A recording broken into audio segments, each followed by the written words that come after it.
India TV YouTube channel को subscribe करें और बेल आइकन दबाएं।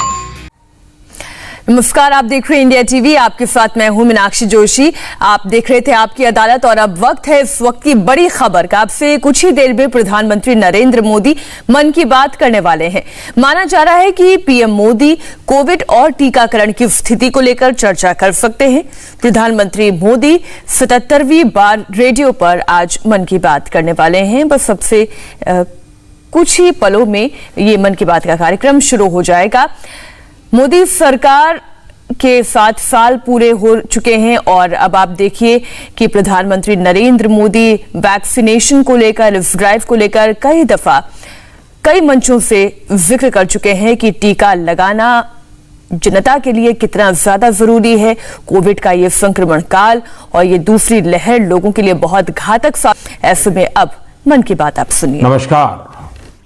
हम देख रहे हैं कि किस प्रकार से देश पूरी ताकत के साथ कोविड-19 के खिलाफ लड़ रहा है। पिछले 100 वर्षों में यह सबसे बड़ी महामारी है और इसी पैंडेमिक के बीच भारत ने अनेक प्राकृतिक आपदाओं का भी डटकर मुकाबला किया है। इस दौरान साइक्लोन अम्फान आया, साइक्लोन निसर्ग आया, अनेक राज्यों में बाढ़ आई, छोटे बड़े अनेक भूकंप आए, भूस्खलन हुए। अभी पिछले 10 दिनों में ही देश ने फिर 2 बड़े साइक्लोन्स का सामना किया। पश्चिमी तट पर साइक्लोन ताउते और पूर्वी कोस्ट पर साइक्लोन यास। इन दोनों चक्रवातों ने कई राज्यों को प्रभावित किया है। देश और देश की जनता इनसे पूरी ताकत से लड़ी और कम से कम जान हानि सुनिश्चित की। हम अब ये अनुभव करते हैं कि पहले के वर्षों की तुलना में ज्यादा से ज्यादा लोगों की जान बचा पा रहे हैं। विपदा के इस कठिन और असाधारण परिस्थिति में साइक्लोन से प्रभावित हुए सभी राज्यों के लोगों ने जिस प्रकार से साहस का परिचय दिया है, इस संकट की घड़ी में बड़े धैर्य के साथ, अनुशासन के साथ मुकाबला किया है, मैं आदरपूर्वक, हृदयपूर्वक सभी नागरिकों की सराहना करना चाहता हूं। जिन लोगों ने आगे बढ़कर राहत और बचाव के कार्य में हिस्सा लिया, ऐसे सभी लोगों की जितनी सराहना करें उतनी कम है। मैं उन सबको सैल्यूट करता हूं। केंद्र, राज्य सरकारें और स्थानीय प्रशासन सभी एक साथ मिलकर इस आपदा का सामना करने में जुटे हुए हैं। मैं उन सभी लोगों के प्रति अपनी संवेदना व्यक्त करता हूं जिन्होंने अपने करीबियों को खोया है। हम सभी इस मुश्किल घड़ी में उन लोगों के साथ मजबूती से खड़े हैं जिन्होंने इस आपदा का नुकसान झेला है। मेरे प्यारे देशवासियों, चुनौती कितनी ही बड़ी हो, भारत का विजय का संकल्प भी हमेशा उतना ही बड़ा रहा है। देश की सामूहिक शक्ति और हमारे सेवा भाव ने देश को हर तूफान से बाहर निकाला है। हाल के दिनों में हमने देखा है कि कैसे हमारे डॉक्टर्स, नर्सेस और फ्रंटलाइन वॉरियर्स, उन्होंने खुद की चिंता छोड़कर दिन रात काम किया और आज भी कर रहे हैं। इस सब के बीच कई लोग ऐसे भी हैं जिनकी कोरोना की सेकेंड वेव से लड़ने में बहुत बड़ी भूमिका रही है। मुझसे मन की बात के कई श्रोताओं ने नमो ऐप पर और पत्र के द्वारा इन वॉरियर्स के बारे में चर्चा करने का आग्रह किया है। साथियों, जब सेकेंड वेव आई, अचानक से ऑक्सीजन की मांग कई गुना बढ़ गई। तो बहुत बड़ा चैलेंज था। मेडिकल ऑक्सीजन का देश के दूर सुदूर हिस्सों तक पहुंचाना अपने आप में बड़ी चुनौती थी।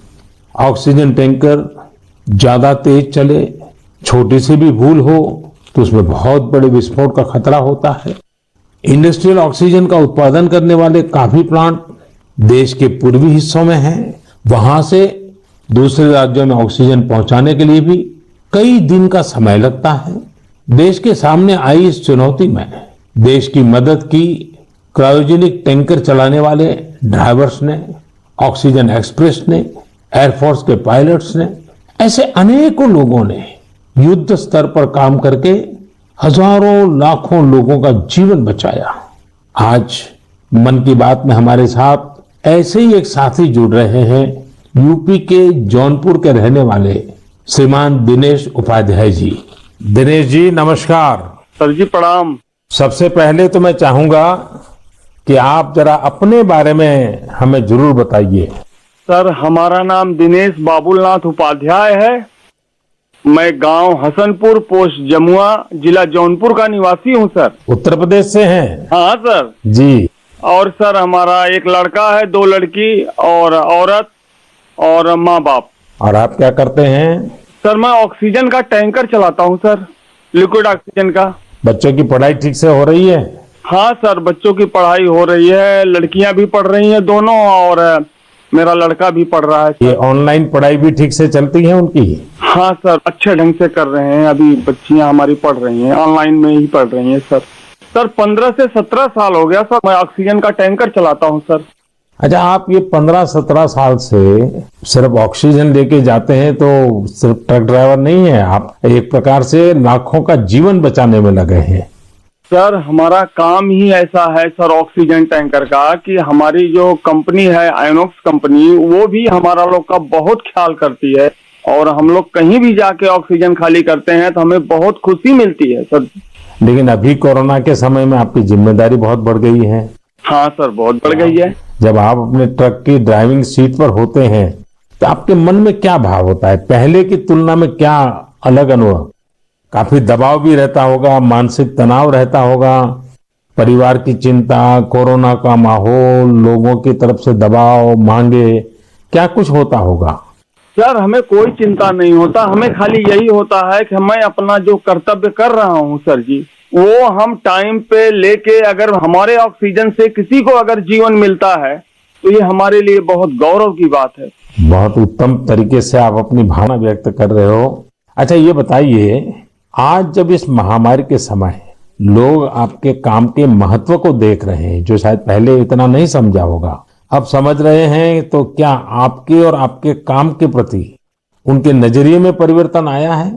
हाँ सर जी, अभी पहले हम ऑक्सीजन के ड्राइवर कहीं भी जाम में इधर उधर फंसे रहते थे, लेकिन आज के डेट में प्रशासन ने भी हमारा लोग का बहुत हेल्प किया और जहां भी हम जाते हैं हम भी, हमारे अंदर से एक जिज्ञासा आती है हम कितने जल्दी पहुंच के लोगों की जान बचाएं सर। चाहे खाना मिले चाहे न मिले, कुछ भी दिक्कत हो, लेकिन हम हॉस्पिटल पहुंचते हैं जब टैंकर लेके और देखते हैं कि हॉस्पिटल वाले हम लोग को वी का इशारा करते हैं, उनके फैमिली लोग जिसके घर वाले एडमिट होते हैं। अच्छा, विक्ट्री का भी बताते हैं? हाँ सर, वी बताते हैं, कोई अंगूठा दिखाता है। हमको बहुत तसल्ली आती है हमारे जीवन में कि हमने कोई अच्छा काम जरूर किया है जो मुझे ऐसा सेवा करने का अवसर मिला है सर। सारी थकान उतर जाती होगी। हाँ सर, हाँ सर। तो घर आकर के बच्चों से बातें बताते हो आप सब? नहीं सर, बच्चे तो हमारे गांव में रहते हैं, हम तो यहाँ आइनॉक्स एयर प्रोडक्ट में मैं ड्राइवरी करता हूँ। 8-9 महीने के बाद तब घर जाता हूँ। तो कभी फोन पे बच्चों से बात करते होंगे तो? हाँ सर, बराबर होता है। तो उनके मन में रहता होगा पिताजी जरा संभालिए ऐसे समय? सर जी वो लोग बोलते हैं पापा काम करो लेकिन अपने सेफ्टी से करो, और हम लोग सर सेफ्टी से काम करते हैं। हमारा मानगांव प्लांट भी है और आइनॉक्स बहुत हमारा लोग का हेल्प करता है। चलिए दिनेश जी, मुझे बहुत अच्छा लगा आपकी बातें सुन करके, और देश को भी लगेगा कि इस कोरोना की लड़ाई में कैसे कैसे किस प्रकार से लोग काम कर रहे हैं। आप 9-9 महीने तक अपने बच्चों को नहीं मिल रहे हैं, परिवार को नहीं मिल रहे हैं, सिर्फ लोगों की जान बच जाए। जब ये देश सुनेगा ना, देश को गर्व होगा कि लड़ाई हम जीतेंगे, क्योंकि दिनेश उपाध्याय जैसे लाखों लाखों ऐसे लोग हैं जो जी जान से जुटे हुए हैं। सर जी हम लोग कोरोना को किसी ना किसी दिन जरूर हराएंगे सर जी। चलिए दिनेश जी, आपकी ये भावना, यही तो देश की ताकत है। बहुत बहुत धन्यवाद दिनेश जी, और आपके बच्चों को मेरे आशीर्वाद कहिएगा। ठीक है तो धन्यवाद। प्रणाम। धन्यवाद। साथियों, जैसा कि दिनेश जी बता रहे थे, वाकई जब एक टैंकर ड्राइवर ऑक्सीजन लेकर अस्पताल पहुंचते हैं तो ईश्वर के भेजे गए दूत ही लगते हैं। हम समझ सकते हैं कि ये काम कितनी जिम्मेदारी का होता है और इसमें कितना मानसिक दबाव भी होता है। साथियों, चुनौती के इसी समय में ऑक्सीजन के ट्रांसपोर्टेशन को आसान करने के लिए भारतीय रेल भी आगे आई है। ऑक्सीजन एक्सप्रेस, ऑक्सीजन रेल ने सड़क पर चलने वाले ऑक्सीजन टैंकर से कहीं ज्यादा तेजी से, कहीं ज्यादा मात्रा में ऑक्सीजन देश के कोने कोने में पहुंचाई। माताओं बहनों को यह सुनकर गर्व होगा कि एक ऑक्सीजन एक्सप्रेस तो पूरी तरह महिलाएं ही चला रही है। देश की हर नारी को इस बात का गर्व होगा। इतना ही नहीं, हर हिंदुस्तानी को गर्व होगा। मैंने ऑक्सीजन एक्सप्रेस की एक लोको पायलट शिरीषा गजनी जी को मन की बात में आमंत्रित किया है। शिरीषा जी नमस्ते। नमस्ते सर, कैसे है सर? मैं बहुत ठीक हूँ शिरीषा जी। मैंने सुना है कि आप तो रेलवे पायलट के रूप में काम कर रही है और मुझे बताया गया कि आपकी पूरी महिलाओं की टोली ये ऑक्सीजन एक्सप्रेस को चला रही है। शिरीषा जी, आप बहुत ही शानदार काम कर रही हैं। कोरोना काल में आपकी तरह अनेक महिलाओं ने आगे आकर कोरोना से लड़ने में देश को ताकत दी है। आप भी नारी शक्ति का एक बहुत बड़ा उदाहरण है। लेकिन देश जानना चाहेगा, मैं जानना चाहता हूं कि आपको ये मोटिवेशन कहाँ से मिलता है? सर, मुझको मोटिवेशन मेरा फादर मदर भी है सर। मेरा फादर गवर्नमेंट एम्प्लॉय है sir. Actually I am having 2 elder sisters. We are 3 members, ladies only. But my father giving very encourage to work. My first sister doing government job in bank work, and I am settled in railway. My parents only encouraging me. अच्छा शिरीषा जी, आपने सामान्य दिनों में भी railway को अपनी सेवाएं दी हैं, ट्रेन को स्वाभाविक चला है। लेकिन जब ये एक तरफ ऑक्सीजन की इतनी मांग और जब आप ऑक्सीजन को लेके जा रही है तो थोड़ा जिम्मेदारी भरा काम होगा, थोड़ी और जिम्मेवारी होगी।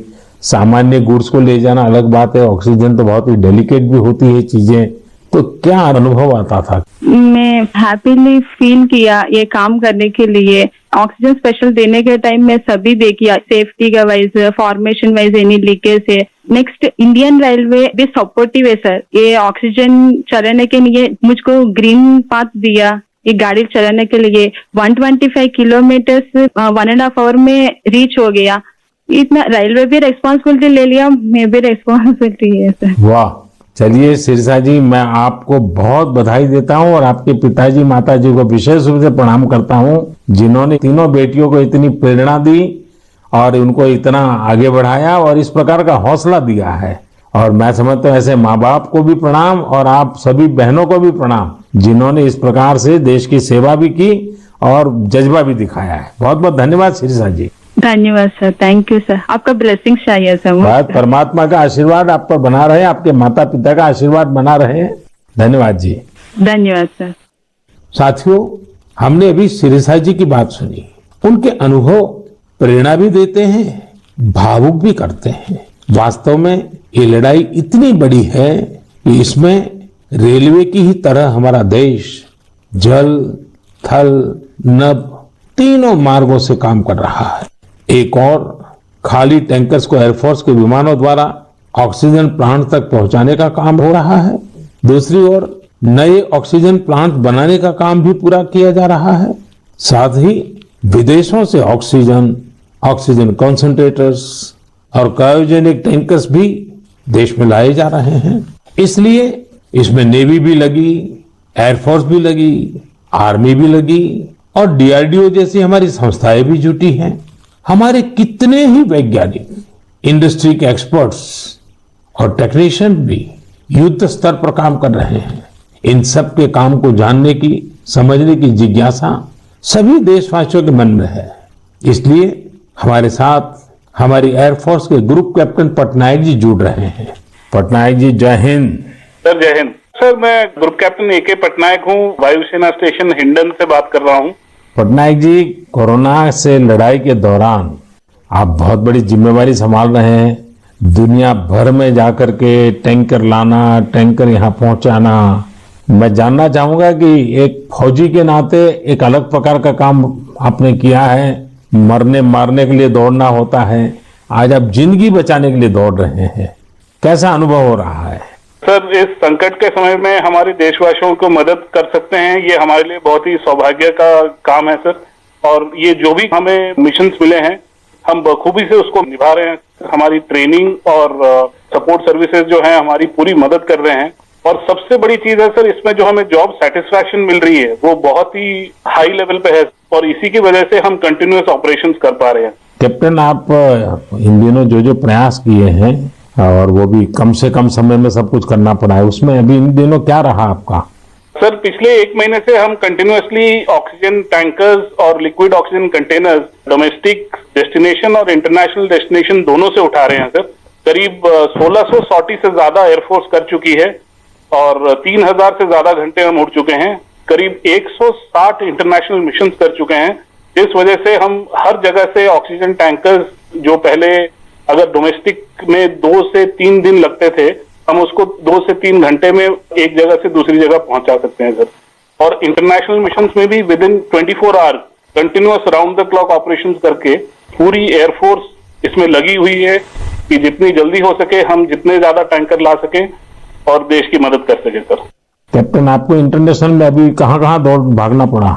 सर, शॉर्ट नोटिस पे हमें सिंगापुर, दुबई, बेल्जियम, जर्मनी और यूके, ये सब जगह पे different fleets of the Indian air force sir, IL-76, C-17 और बाकी सारे विमान गए थे, C-130, जो बहुत ही शॉर्ट नोटिस पे ये मिशन प्लान करके हमारी ट्रेनिंग और जोश की वजह से हम टाइमली इन मिशन को कंप्लीट कर पाए सर। देखिए, इस बार देश गर्व अनुभव करता है कि जल हो, थल हो, नभ हो, हमारे सारे जवान इस कोरोना के खिलाफ लड़ाई में लगे हैं। और कैप्टन, आपने भी बहुत बड़ी जिम्मेवारी निभाई है, तो मैं आपको भी बहुत बधाई देता हूं। Sir, thank you so much sir. हम अपनी पूरी कोशिश में जी जान के साथ लगे हुए हैं और मेरी बेटी भी मेरे साथ है सर, अदिति। अरे वाह! नमस्ते मोदी जी। नमस्ते बेटी, नमस्ते। अदिति, आप कितने साल की हैं? मैं 12 साल की हूँ और मैं क्लास 8 में पढ़ती हूँ। तो ये पिताजी बाहर जाते हैं, यूनिफॉर्म में रहते हैं। हाँ, उनके लिए मुझे बहुत प्राउड लगता है, बहुत गर्व महसूस होता है कि वो इतना सब महत्वपूर्ण काम कर रहे हैं। जो सारे कोरोना पीड़ित लोग हैं उनकी मदद इतनी ज्यादा कर रहे हैं और इतने सारे देशों से ऑक्सीजन टैंकर्स ला रहे हैं, कंटेनर्स ला रहे हैं। लेकिन बेटी तो पापा को बहुत मिस करती है ना? हाँ, मैं बहुत मिस करती हूँ उन्हें। वो आजकल ज्यादा घर पे रह भी नहीं पा रहे हैं क्योंकि इतने सारे इंटरनेशनल फ्लाइट्स में जा रहे हैं और कंटेनर्स और टैंकर्स उनके प्रोडक्शन प्लांट्स तक पहुंचा रहे हैं ताकि जो कोरोना पीड़ित लोग हैं उनको टाइमली ऑक्सीजन मिल सके और उनकी जान बच सके। तो बेटा, ये जो ऑक्सीजन के कारण लोगों की जान बचाने वाला काम तो अब घर घर में लोगों को पता चला है। जब तुम्हारे फ्रेंड सर्कल, तुम्हारे साथी स्टूडेंट जानते होंगे कि तुम्हारे पिताजी ऑक्सीजन की सेवा में लगे हैं, तो तुम्हारे प्रति भी बड़े आदर से देखते होंगे लोग। हाँ, मेरे सारे फ्रेंड्स भी बोलते हैं कि तुम्हारे पापा इतना ज्यादा इम्पोर्टेंट काम कर रहे हैं और तुम्हें भी बहुत प्राउड लगता होगा। और तब मुझे इतना ज्यादा गर्व अनुभव होता है। और मेरी जो सारी फैमिली है, मेरे नाना नानी, दादी, सब लोग भी मेरे पापा के लिए बहुत प्राउड है। मेरी मम्मी, और वो लोग भी डॉक्टर्स हैं, वो लोग भी दिन रात काम कर रहे हैं। और सारी आर्म फोर्सेस, मेरे पापा के सारे स्क्वाड्रन के अंकल्स और सारी जो फोर्सेस हैं, सब लोग, सारी सेना बहुत काम कर रही है। और मुझे यकीन है कि सबकी कोशिशों के साथ हम लोग कोरोना से ये लड़ाई जरूर जीतेंगे। हमारे यहाँ कहते हैं कि बेटी जब बोलती है ना, तो उसके शब्दों में सरस्वती विराजमान होती है। और जब अदिति बोल रही है कि हम जरूर जीतेंगे, तो एक प्रकार से ये ईश्वर की वाणी बन जाती है। अच्छा अदिति, अभी तो ऑनलाइन पढ़ती होगी? हाँ, अभी तो हमारे सारे ऑनलाइन क्लासेस चल रहे हैं और अभी हम लोग घर पे भी सारे फुल प्रिकॉशंस ले रहे हैं। और कहीं अगर बाहर जाना है तो फिर डबल मास्क पहन के और सब कुछ सारे प्रिकॉशंस और पर्सनल हाइजीन मेंटेन कर रहे हैं, सब चीजों का ध्यान रख रहे हैं। अच्छा बेटा, तुम्हारी क्या हॉबीज है, क्या पसंद है? मेरी हॉबीज हैं कि मैं स्विमिंग और बास्केटबॉल करती हूँ, पर अभी तो वो थोड़ा बंद हो गया है। और इस लॉकडाउन और कोरोना वायरस के दौरान मैंने बेकिंग और कुकिंग का बहुत ज्यादा मुझे शौक है और मैं अभी सारे बेकिंग और कुकिंग करके, जब पापा इतना सारा काम करके आते हैं तो मैं उनके लिए कुकीज और केक बनाती हूँ। वाह वाह वाह। चलिए बेटा, बहुत दिनों के बाद तुम्हें पापा के साथ समय बिताने का मौका मिला है, बहुत अच्छा लगा। और कैप्टन, आपको भी मैं बहुत बधाई देता हूँ। लेकिन जब मैं कैप्टन को बधाई देता हूँ, मतलब सिर्फ आपको ही नहीं, सारे हमारे फोर्सेस, जल थल नभ, जिस प्रकार से जुटे हुए हैं, मैं सबको सैल्यूट करता हूँ। धन्यवाद भैया। Thank you sir. साथियों, वाकई हमारे इन जवानों ने, इन वॉरियर्स ने जो काम किया है, इसके लिए देश इन्हें सैल्यूट करता है। इसी तरह लाखों लोग दिन रात जुटे हुए हैं। जो काम वो कर रहे हैं वो उनके रूटीन काम का हिस्सा नहीं है। इस तरह की आपदा तो दुनिया पर 100 साल बाद आई है, एक शताब्दी के बाद इतना बड़ा संकट। इसलिए इस तरह के काम का किसी के पास कोई भी अनुभव नहीं था। इसके पीछे देश सेवा का जज्बा है और एक संकल्प शक्ति है।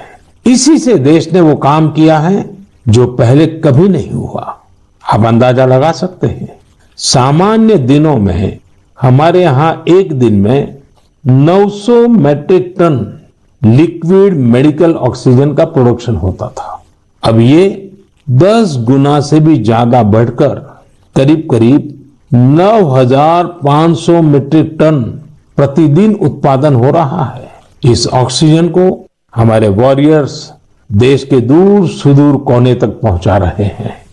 मेरे प्यारे देशवासियों, ऑक्सीजन पहुंचाने के लिए देश में इतने प्रयास हुए, इतने लोग जुटे। एक नागरिक के तौर पर ये सारे कार्य प्रेरणा देते हैं। एक टीम बनकर हर किसी ने अपना कर्तव्य निभाया है। मुझे बेंगलुरु से उर्मिला जी ने कहा है कि उनके पति लैब टेक्नीशियंस है और ये भी बताया है कि कैसे इतनी चुनौतियों के बीच वो लगातार टेस्टिंग का काम करते रहे हैं। साथियों, कोरोना की शुरुआत में देश में केवल एक ही टेस्टिंग लैब थी, लेकिन आज 2,500 से ज्यादा लैब्स काम कर रही हैं। शुरू में कुछ 100 टेस्ट एक दिन में हो पाते थे, अब 20 लाख से ज्यादा टेस्ट एक दिन में होने लगे हैं। अब तक देश में 33 करोड़ से ज्यादा सैंपल की जांच की जा चुकी है। ये इतना बड़ा काम इन साथियों की वजह से ही संभव हो रहा है। कितने ही फ्रंटलाइन वर्कर्स सैंपल कलेक्शन के काम में लगे हुए हैं। संक्रमित मरीजों के बीच जाना, उनका सैंपल लेना, ये कितनी सेवा का काम है। अपने बचाव के लिए इन साथियों को इतनी गर्मी में भी लगातार पीपीई किट पहन के ही रहना पड़ता है। इसके बाद ये सैंपल लैब में पहुंचता है।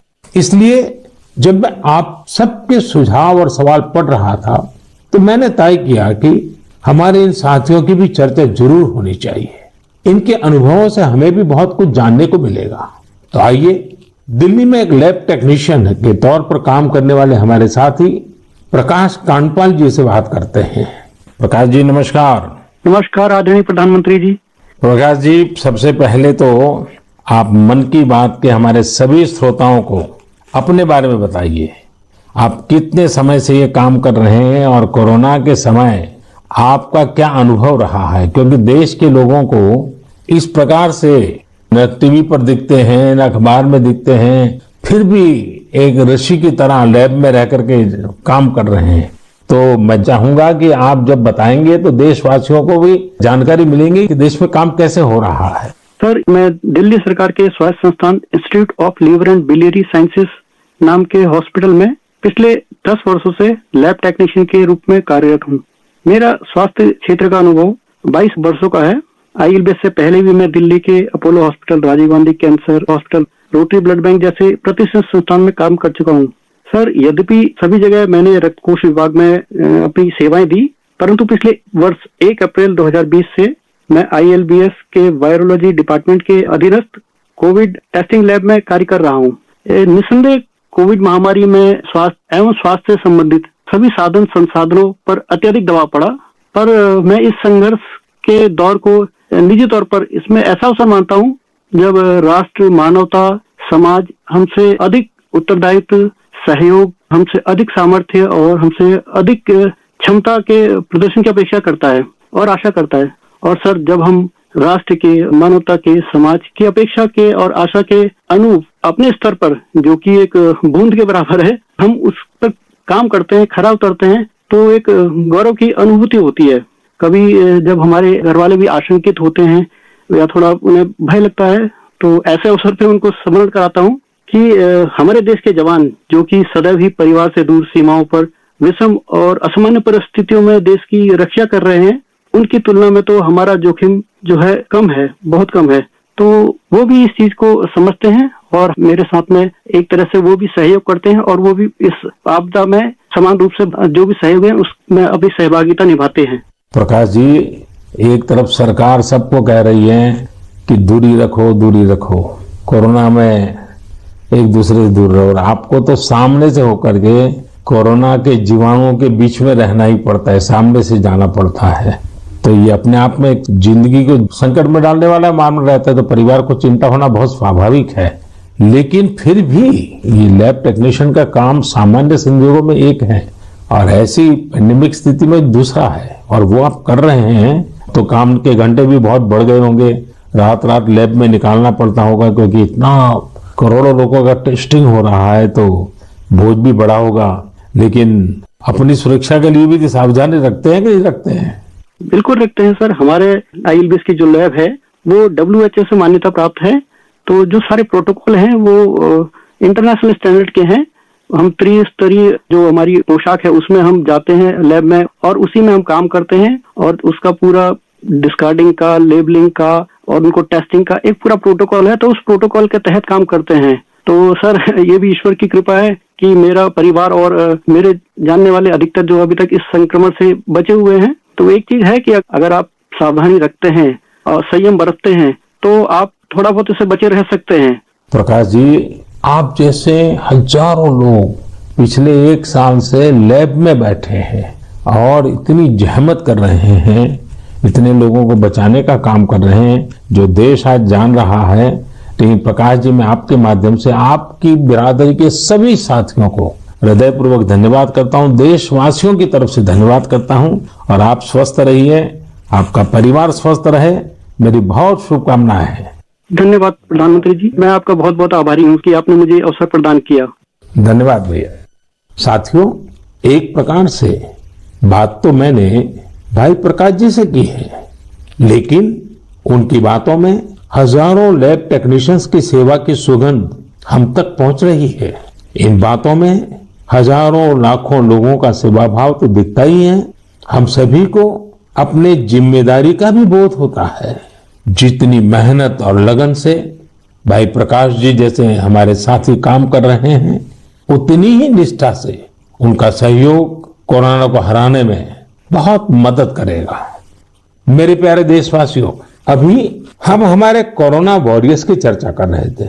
पिछले 1.5 सालों में हमने उनका खूब समर्पण और परिश्रम देखा है, लेकिन इस लड़ाई में बहुत बड़ी भूमिका देश के कई क्षेत्रों के अनेक वॉरियर्स की भी है। आप सोचिए, हमारे देश पर इतना बड़ा संकट आया, इसका असर देश की हर एक व्यवस्था पर पड़ा। कृषि व्यवस्था ने खुद को इस हमले से काफी हद तक सुरक्षित रखा। सुरक्षित ही नहीं रखा, बल्कि प्रगति भी की, आगे भी बढ़ी। क्या आपको पता है कि इस महामारी में भी हमारे किसानों ने रिकॉर्ड उत्पादन किया है? किसानों ने रिकॉर्ड उत्पादन किया तो इस बार देश ने रिकॉर्ड फसल खरीदी भी की है। इस बार कई जगहों पर तो सरसों के लिए किसानों को MSP से भी ज्यादा भाव मिला है। रिकॉर्ड खाद्यान्न उत्पादन की वजह से ही हमारा देश हर देशवासी को संबल प्रदान कर पा रहा है।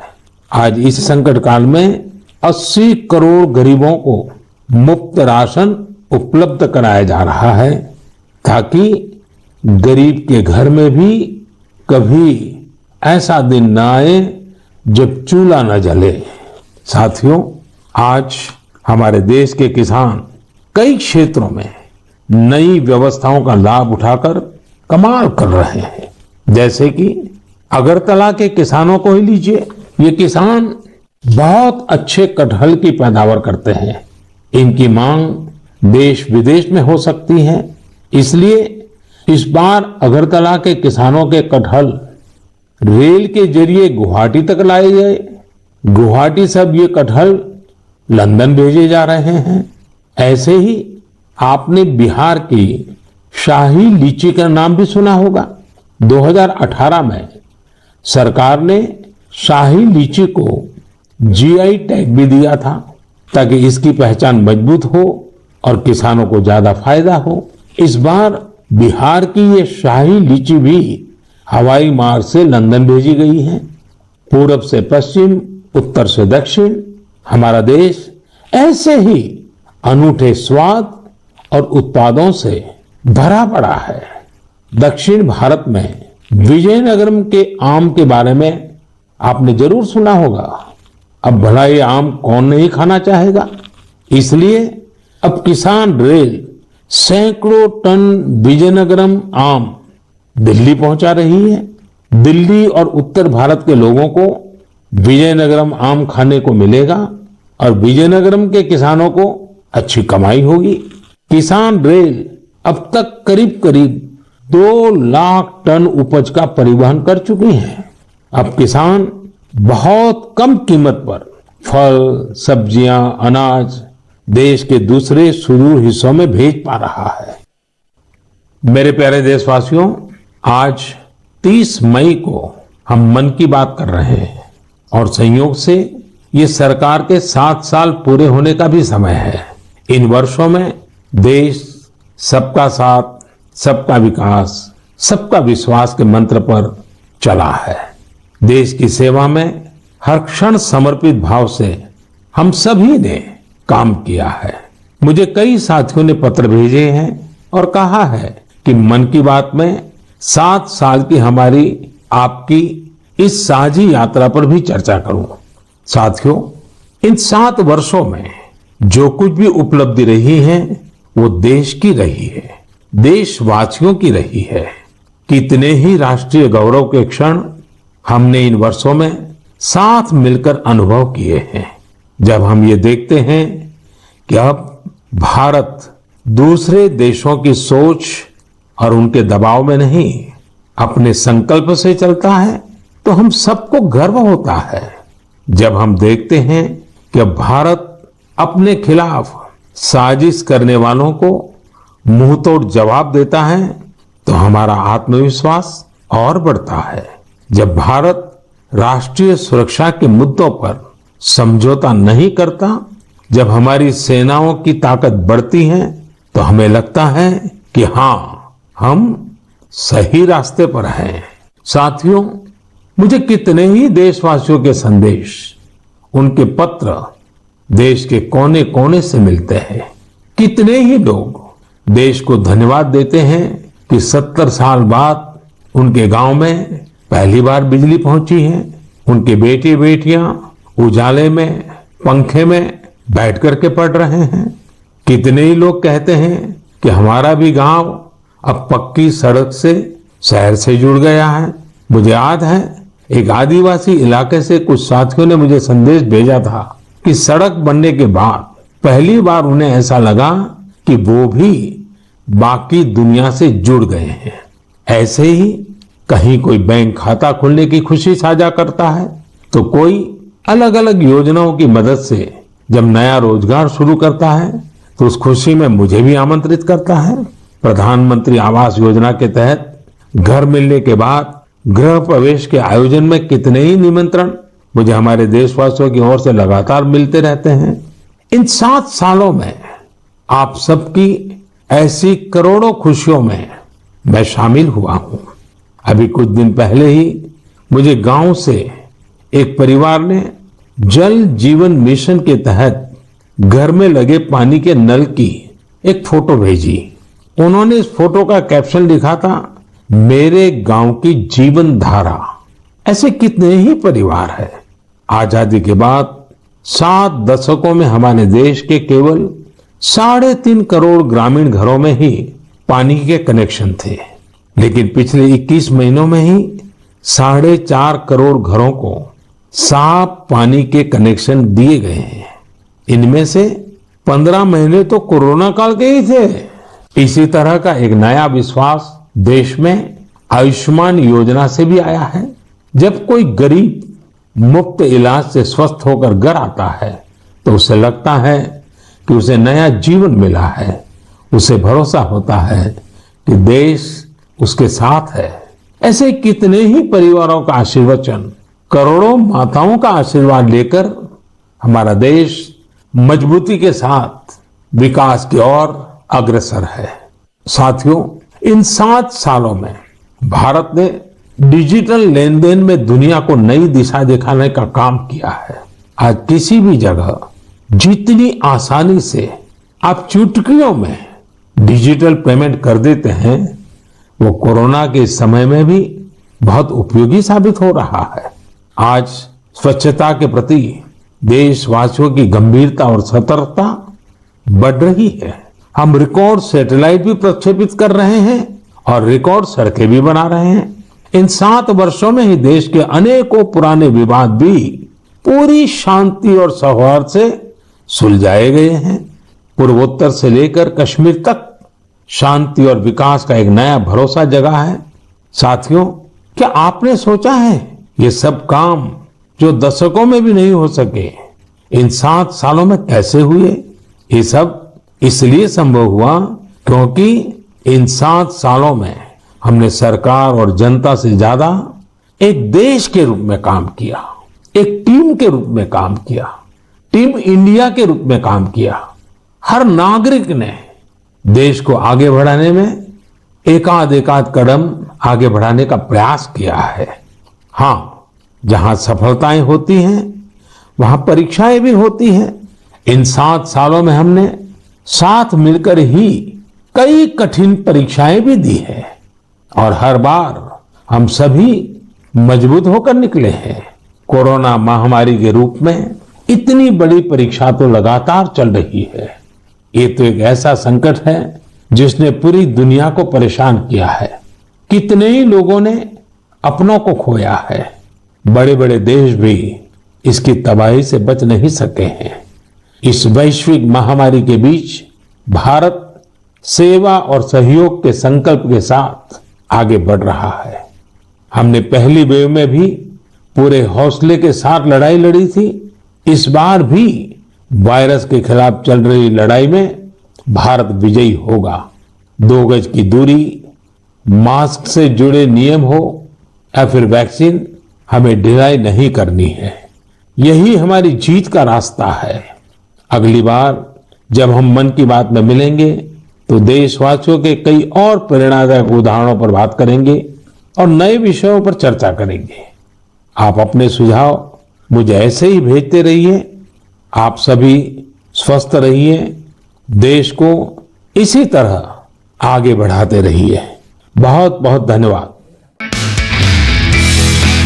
नमस्ते, मैं हूं मीनाक्षी जोशी। वीडियो और खबरों से अपडेट रहने के लिए India TV YouTube channel subscribe करें, बेल आइकन दबाना ना भूलें। जुड़े रहें इंडिया टीवी के साथ।